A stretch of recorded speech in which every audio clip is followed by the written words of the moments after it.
सब बाढ़ के हालात बने हुए हैं, तो अब अंबाला में किस तरह के हालात है, क्योंकि वहाँ से मरकंडा नदी, शाहबाद वगैरह सारी चीज़ बहती है, तो क्या हालात है? अम्बाला में कुल मिला के ठीक ही रहा है। कुछ ऐसे घर थे जिन्होंने बांध के अंदर घर बना दिए, वहाँ पर पानी जरूर आया और वहाँ पर भी मैंने जाके उन सबको पूर्व सूचना दी, खुद मैंने सूचना दी, अनाउंसमेंट करवाई। मैंने एसडीएम को भेजा, मैंने पुलिस को भेजा कि भाई पीछे से पानी बहुत ज़्यादा आ रहा है और घरों के डूबने का खतरा है। बहुत सारे लोग निकले भी, बहुत सारे लोग नहीं भी निकले। उनको फिर बाद में एसडीआरएफ मैंने बुला ली थी, एसडीआरएफ ने उनको बाहर निकाला, उनके ठहरने का, खाने का, रहने का सारा इंतज़ाम किया और वो दोबारा अपने घरों में चले गए। और बाकी सारा शहर तो बचा रहा, क्योंकि मैंने सत्ता में आते ही सबसे पहले टांगरी नदी के किनारे मैंने गांव माजरा से लेके सहारनपुर रेलवे लाइन तक घसीटपुर तक 8 किलोमीटर लंबा बांध बनाकर मैंने इस पर सड़क बना दी। इस बार हमारी टांगरी नदी ने अपना पिछला रिकॉर्ड तोड़ा है। इसका पुराना सारा रिकॉर्ड 35,000 क्यूसिक का है। इस बार 38,000 क्यूसिक पानी आया, लेकिन शहर में नहीं हुआ, हमने आने दिया, शहर में नहीं आया। इसके अतिरिक्त मैंने 2 साल मेहनत करके टांगरी को गहरा करने का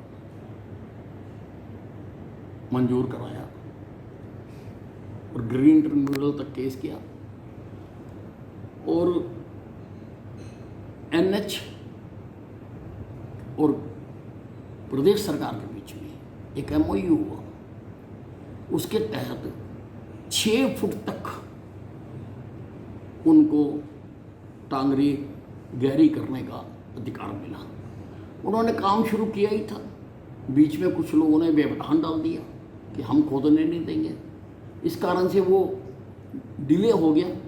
नहीं तो अगर वो अपना काम पूरा कर लेते हैं तो शायद अंदर जो टांगरी के अंदर घर बना रखा है वो भी डूबने से बच जाते। लेकिन कुछ राजनीतिक पार्टियों के लोगों ने जाके वो खुदाई रुकवा दी। लगभग 1 महीना खराब हो गया।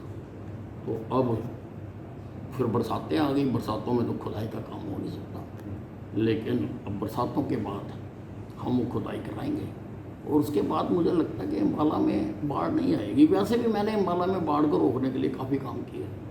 इसके 2 नाले हैं, मेषनगर ड्रेन है, गुड़गुड़िया नाला है, जो कच्चे थे मैंने वो कंक्रीट के बनवा दिए।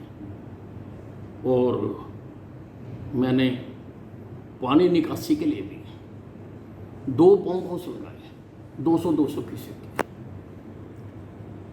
एक बबियाल के पास लगाया और एक घसीटपुर के पास लगाया। जब मैं एमएलए बना वहाँ 50 क्यूसेक की एक मोटर थी, मैंने 200-200 क्यूसेक के लगा दिए, जनरेटर लगा दिए, हॉट लाइन लगा दी वहाँ पर।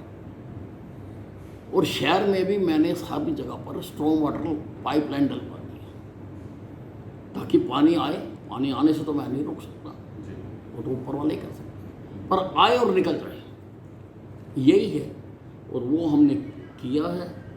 और टांगरी को भी कई जगह पे आगे जाके, अब किस कारण से हुआ, उसकी चौड़ाई बिल्कुल कम हो गई थी और पानी निकलता नहीं था। हमेशा पानी निकासी के लिए डाउन स्ट्रीम इलाज करना पड़ता है। अगर डाउन स्ट्रीम ही जगह नहीं है तो वो भी इस बार हमने काम किया। आगे से शाहपुर के पास टांगरी को चौड़ा किया है और वो प्रशासन ने इजाज़त दी हुई है, उसके लिए माइनिंग वालों ने इजाज़त दी हुई है कि उसको चौड़ा कर दो। और हमारी कोशिश है और आगे तक हम इसको चौड़ा कर दें ताकि पानी अगर आए, जितने क्यूसिक पानी आता है, अगर 38,000 क्यूसिक आया है तो उतने क्यूसिक की जगह तो बनानी पड़ेगी, नहीं तो उछल के बाहर आएगा वो। तो हम कर रहे हैं, इसलिए काफ़ी ठीक रहा है। जिस तरह से लगातार बारिश हो रही है, पूरी तरह से प्रदेश में तैयार हैं आप, क्योंकि बाढ़ के हालात ना बने पंजाब में? देखिए, आप मेरी बात सुनिए। मुख्यमंत्री जी ने अपना बाहर का दौरा रद्द कर दिया। आप कंसर्न देखिए कितना कंसर्न है। विदेशी दौरा रद्द कर दिया, सारे प्रशासन की छुट्टियां रद्द कर दी, किसी को भी अपना हेडक्वार्टर छोड़ने के लिए मना कर दिया, और भी जहाँ जहाँ पर राहत सामग्री है वो पहुँचाई जा रही है। वो हमारे मुख्यमंत्री ने तो, हरियाणा की तो बात अलग है, पंजाब के मुख्यमंत्री को भी पत्र लिखा कि हमारे लायक जो काम है हम वो करेंगे। ये जो आपदा होती है ना, इसमें दुश्मन भी साथ मिलकर खड़े हो जाते हैं और आपदा निकल जाती है। इसलिए हमारी सरकार इसको भी कहती है। ठीक है।